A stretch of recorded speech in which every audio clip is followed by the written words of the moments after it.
మరి విదేశాల్లో కూడా ఒక మన దేశంలోనే కాకుండా విదేశాల్లో కూడా చాలామంది హిందువులు ఇదయ్యారు.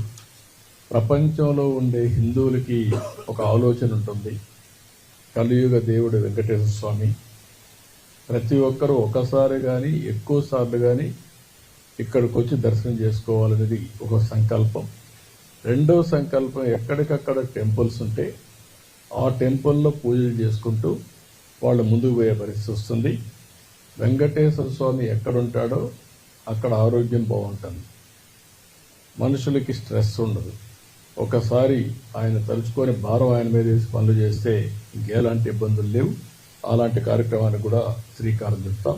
ప్రపంచం మొత్తం వెంకటేశ్వర స్వామి దేవాలయాలు కట్టడానికి హిందువులు ఎక్కడ ఎక్కువ ఉంటే అక్కడ కడతాం. దానివల్ల అక్కడ ఉండే వాళ్ళు కూడా అందుబాటులోకి వస్తాయని చెప్పి కూడా నేను మీకు తెలియజేస్తున్నా.